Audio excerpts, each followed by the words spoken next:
sedikit tentang flashback mendiang almarhum sendiri kan mungkin dibilang sangat jenius nih. Mungkin seperti apa sih mendiang sekolahnya aja katanya 1-2 kampus nih, seperti apa sih perjalanan beliau? Kalau saya lihat sih kakak saya rajin ya, gitu loh. Kalau rajin kan pasti nyampe. Kalau jenius sekalipun, tapi kalau nggak rajin ya amsyong juga pasti. Nah, kalau ini emang dia tipenya rajin buat mengejar ilmu. Terakhir juga WA ke saya adalah pesannya meminta untuk saya kembali ke kampus lagi. Suatu hal yang bukan permainan saya di kehidupan yang ini gitu ya. Kalau kakak saya kan memang senang sekali untuk kuliah. Kalau saya ada batasan di mana pada akhirnya ini waktunya anak-anak kami, bukan saya lagi gitu. Tapi selalu pesannya adalah mungkin mama akan senang nih kalau misalnya kamu akan sampai sama dengan apa yang udah dia dapat. Itu aja gitu. Waktu sampai dia juga mungkin karena nggak ditanggapi dengan serius sama saya, jadi juga WA ke Gilang pesan bahwa suruh seret tuh si Mas masuk ke kampus lagi. Jadi kalau memang untuk urusan akademis memang sangat gemar buat belajar.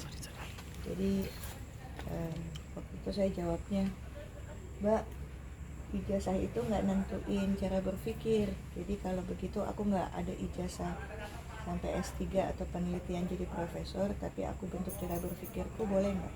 Enggak. Ya intinya begitu. Emang rajin sekolahnya tuh. Kakak-kakak saya tuh rajin. Suraya juga begitu kan.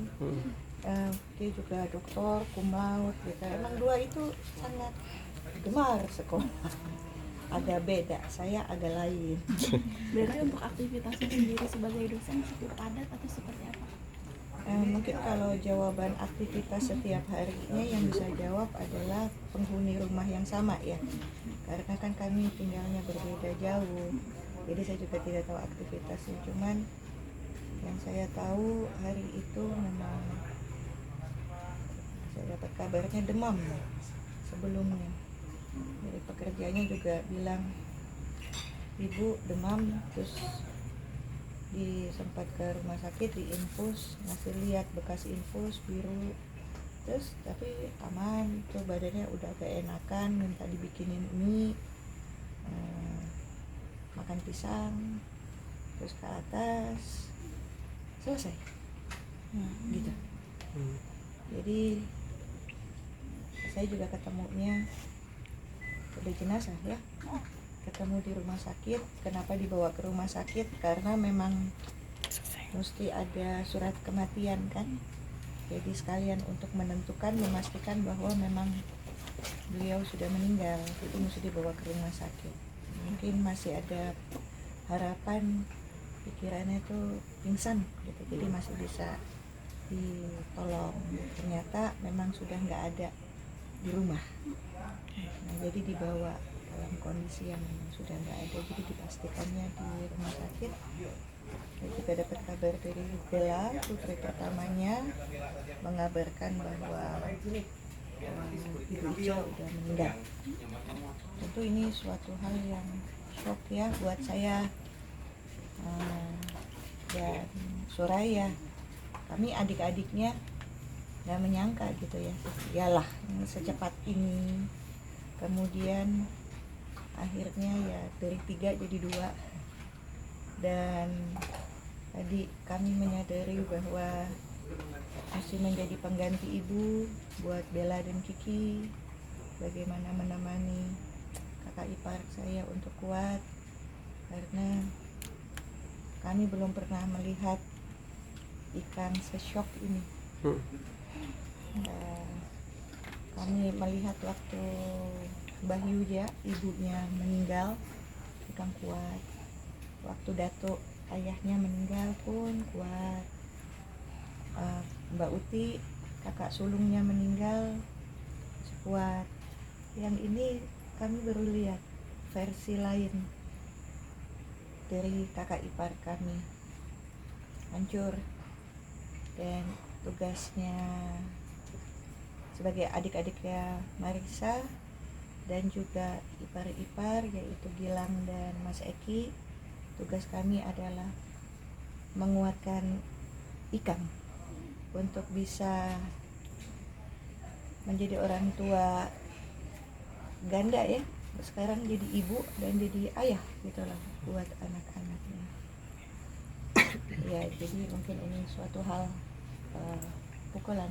Mungkin buat yang pergi bagus ya, nggak ada sakit, karena ini yang mungkin diimpikan oleh semua orang, nggak menyusahkan, dan yang pergi juga nggak merasa susah, les aja begitu. Tapi buat yang ditinggalkan tentu ini cerita lain, sehingga terlupakan. Kak, tapi Ikang sendiri sempat bilang katanya udah nggak mau nyanyi lagi karena merasa kehilangan. Mungkin Kak Shanas tahu mungkin seperti apa? Itu pun yang bisa jawab orangnya, karena pada saat lagi shock tentu apapun yang akan dijawab ya, karena itu kan impuls yang langsung ada dirasa kemudian dikatakan. Tapi saya yakin bahwa seni itu sangat menyembuhkan, dan mudah-mudahan kakak ipar saya tidak berhenti bernyanyi, karena siapa tahu itu menjadi obat penyembuh luka yang ada saat ini. Karena mereka kan kemana-mana berdua dari tahun 80-an, jadi kan udah gitu nggak ganti-ganti, itu aja kan. Mungkin kalau kami adik-adiknya kan suaminya kemana, istrinya kemana. Kalau ini kan renteng-renteng berdua gitu loh. Itu beda. Itu beda. Dan anak-anak saya juga, kami tuh baru menyadari, saya dan Suraya tuh baru menyadari bahwa wajah kami tuh nggak jauh berubah. Jadi ketika waktu kami lihat Mbak Ica di Kalvani, begini wajahnya, terus anak-anak saya bilang, kok wajahnya persis kayak ibu gitu ya, atau kok kayak mama ayah gitu. Jadi kami wah, oh, oke.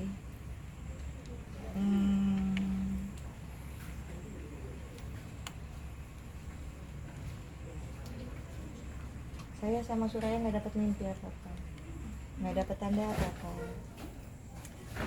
Biasanya tuh selalu ada ketika orang tua kami gigi putus, bener nggak sih? Yang anaknya Kak Soraya. iya, anaknya. Tapi kalau saya nggak ada tanda, jadi nggak tahu ya. Mungkin mudah-mudahan ada pembelajaran baik. Tapi yang pasti pembelajarannya karena kami tinggal berdua, sekarang lebih merapatkan barisan, karena tentu nggak mau kecolongan lagi. Tapi kalau Karena saya nggak tahu sebetulnya kakak saya sakit gitu, kan lelah kan, lelah usia, mau ulang tahun yang ke-62, sesibuk itu saya jarang berkomunikasi, jadi saya tidak tahu bahwa dia lelah. Besok tanggal 15 mau ulang tahun ya. Iya, Mungkin ada pembahasan itu nggak sih buat rencana gitu? nggak tahu. Iya, belum ada sama sekali. Tapi ketika saya ke makam gitu melihat batu-batu nisan, saya baru ngeh loh, banyak sekali batu nisan tanggal lahir sama tanggal wafat itu nggak jauh beda, sebelum atau beberapa waktu sesudah. Jadi buat yang mau ulang tahun atau habis ulang tahun, berbuat baiklah, karena kita tidak pernah tahu. Berarti terakhir ketemu kapan, dokter? Terakhir ketemu sama almarhumah sendiri? Nah, kami berkomunikasi karena memang rumahnya kan jauh ya. Saya beda kota kan, gitu ya. Saya tinggal di Bogor, kakak saya tinggal di Bintaro. Jadi kami juga bukan tipe keluarga yang renteng-renteng kemana sama-sama gitu, bukan tipe kayak begitu. Tetapi pasti menjaga komunikasi. yang pasti lewat WA komunikasinya. Mbak, terharu nggak sih tadi ngeliat Ikang Fauzi sebegitu Dalamnya. dalamnya gitu di makam sampai sempat menyebut kata-kata terakhirnya I love you forever gitu. Mungkin kayak cinta sejatinya dia pergi gitu, gimana Mbak? Ya makan mereka begitu gitu loh. Jadi sebetulnya kalau dibilang itu kan bahasa mereka yang memang setiap agak berbeda dengan bahasa kami dengan pasangan kami. Tapi kalau mereka itu jauh lebih mesra ya gitu loh. Jadi memang kalimat-kalimat itu adalah kalimat setiap hari yang mereka selalu ucapkan dengan sebutan-sebutan. Kalau saya kan panggilnya Gilang, kalau ini kan love, agak beda. Jadi ya masih lebih ke hilang. Terakhir mungkin kebaikan dari almarhumah sendiri, katanya sebelum meninggal mentraktir suami dan para mahasiswa-mahasiswanya. Itu pun saya nggak tahu karena kami tidak tinggal satu rumah. Mungkin itu lebih bisa ditanya sama anggota rumahnya. Tapi memang kalau dilihat kakak saya itu sangat suka ngasih hadiah gitu ya. Apa aja. Kalau pergi keluar kota bawa oleh-oleh, semua dibagi-bagiin. Walaupun hanya bapia satu kotak gitu, sampai pekerja dan suaminya juga mesti di rumahnya rasain itu oleh-oleh. Nah itu kebiasaan yang mungkin membuat menjadi mudah-mudahan penyelamat dalam kehidupan sesudah kehidupan yang ini. Karena memang selalu bikin seneng orang gitu loh dengan hadiah-hadiah. Hadiah terakhir yang Kak Syahnas terima dari almarhumah.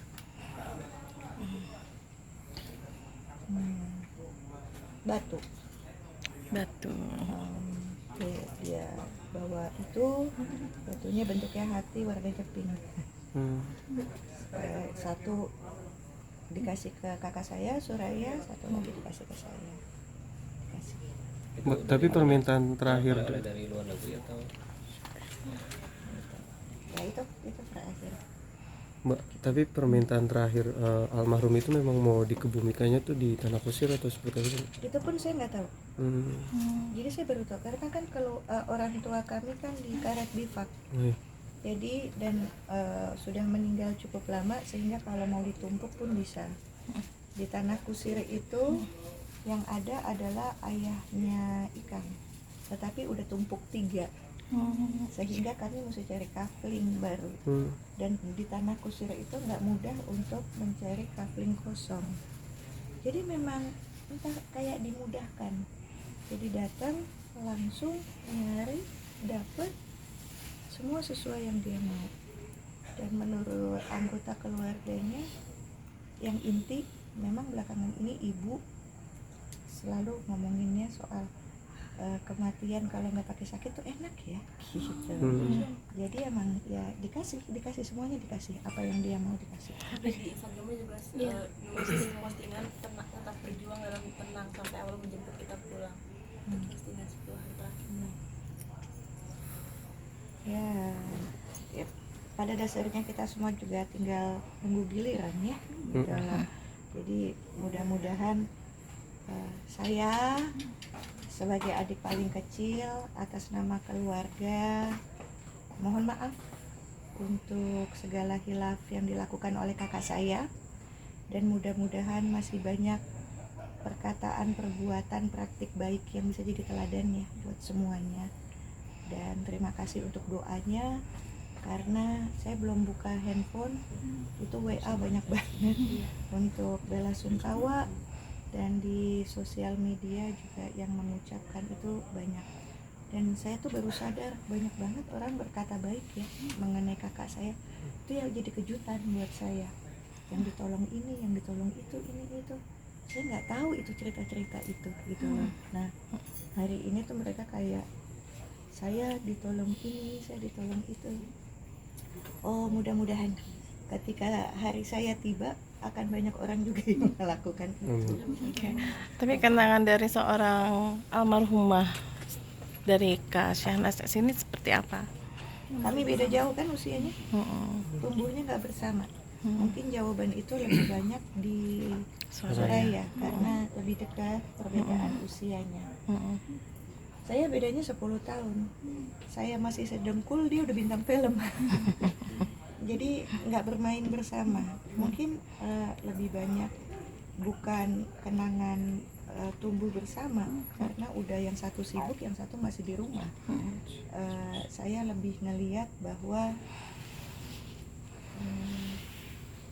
dulu awal-awal saya hidup di dunia depan kamera gitu ya, banyak orang yang bilang jalannya mulus ya karena adiknya siapa gitu lah. Walaupun pada akhirnya untuk menentukan langgeng atau tidaknya saya di dunia itu tergantung saya bisa mengasah kemampuan atau tidak kan ya. Tetapi akhirnya saya bersyukur banget bahwa kedua kakak saya itu meninggalkan nama baik loh. Sehingga orang tuh selalu berprasangka saya juga ikut jadi baik, padahal belum tentu saya sebaik mereka. Nah, jadi itu ternyata jadi sekarang pas jenazahnya masuk gitu ya, terus ditempel papan. Suatu ketika saya ada di situ kan ya, gitu lah. Oh, ternyata memang mesti meninggalkan nama baik karena saya udah nggak punya, kan saya nggak punya adik. Paling tidak buat anak-anak. Jangan sampai anak-anak saya tersendat jalannya karena saya melakukan hal yang tidak baik dan mereka mesti mewariskan resikonya. Itu yang saya pelajarin dari hari ini melihat kakak saya dikebumikan. Pak, Angga Goma sendiri pernah mengutarakan bahwa ingin menikahkan anaknya putrinya itu seperti apa, mungkin kenapa menikah? Saya juga itu nggak tahu, itu lebih mesti ditanya sama suaminya karena itu kan pembicaraan internal. Mbak, mungkin ada yang dipetik nggak sih dari kisah cintanya Kang Fauzi sama almarhum gitu, kalau dari kakak maksudnya sampai mau memisahkan gitu? Ini pasangan unik ya gitu loh. Yang satu rocker, urakan gitu kan, walaupun pinter, sekolah, anak diplomat. Yang satunya bintang film, aktif gali, kemudian doyan sekolah gitu loh. Saya lihat kayak simbiosis mutualis. Yang saya paling ingat tuh dulu karena kakak saya yang pertama, jadi ayah saya punya 3 anak perempuan, agak sadis gitu ya menguji calon mantu. Jadi waktu Ikang sebagai calon waktu itu datang ke rumah untuk berkunjung ke rumah pacar, ayah saya dulu punya Doberman, ketiga dilepasin dikejar sama anjing. Makanya waktu Gilang masuk dalam kehidupan saya, suami saya masuk kan, saya yatim piatu, nggak ada ibu nggak ada bapak. Makanya Ikang selalu bilang, beruntung banget Gil nggak ketemu sama bapak mertua lu. Nah, karena memang kelihatan banget ujian yang sungguh luar biasa bisa ditaklukkan, dan Ikang tuh belajar ngaji. Saya sudah pernikahan, belajar tahsin karena kakak saya mengajaknya begitu. Jadi kan karena anak diplomat di sana nggak ada pelajaran agama ya, gitu loh. Jadi diajarin, jadi simbiosis mutualis. Kakak saya juga belajar lebih tenang karena mempunyai suami yang kayaknya tenang banget. Dan memang kayaknya mereka cinta banget ya berdua. Cintanya gede banget gitu loh. Mungkin kalau cinta lebih baik seujung kuku aja kali ya. Jadi pada saat ditinggalkan kita masih bisa keluar. Ya, di sana terakhir dong, sosok kakak yang seperti apa mungkin buat adik-adiknya, buat Mas Anas dan Mbak Soraya.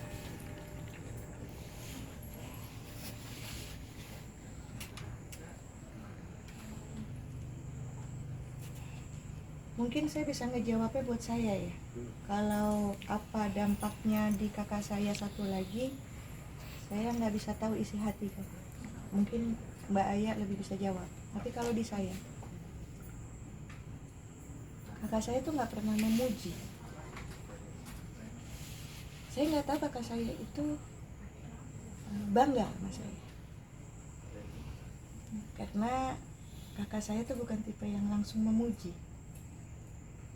tadi pagi dini hari pada saat saya langsung pergi ke rumah sakit karena memang udah di ruang jenazah. Saya nggak bisa ngomong apa-apa, saya cuman memeluk. Kemudian Ikang sama anak-anaknya ngomong di belakang saya, ibu tuh bangga banget sama adik-adiknya. Selalu yang diomongin tuh tentang adik-adik saya hebat ya gitu. Saya nggak pernah langsung dikasih tahu itu dari mulutnya, dan saya baru sadar itu gaya ayah saya. Ayah saya itu nggak pernah memuji anak. Ternyata kakak saya itu ayah saya banget. Dan sama nih, saya juga baru tahu betapa bangganya ayah saya dengan anak-anaknya dari orang-orang yang bercerita, karena ayah saya nggak pernah berhenti bilang betapa bangganya kepada anak-anaknya. Ternyata kakak saya mewariskan itu. Saya baru tahu sesudah kakak saya nggak ada. Terus saya mau jawabnya gimana? Dan ini tuh jadi pembelajaran juga gitu ya buat saya, bahwa terkadang kita mesti ngasih tahu sama orang betapa cintanya kita sama orang itu. Karena kalau udah nggak ada, nanti nyesal. Nah, itu yang bisa saya ambil. Jadi kakak saya tangan besi kepada adik-adiknya, tapi niatnya baik ternyata, supaya adik-adiknya nggak berhenti berjuang. Tapi belum tentu buat yang nerima merasa dicintai. Dan saya baru tahu betapa kakak saya itu mencintai saya, mencintai kakak saya yang satu lagi, adiknya sudah nggak ada. Nah, itu yang membuat kami kayak linglung gitu. Terus mau ngebalesnya gimana? Maka kami akhirnya berkomitmen membalas cinta itu dengan menjaga Ikang dan anak-anaknya Mbak Ica. Itu menjadi janji. Oke.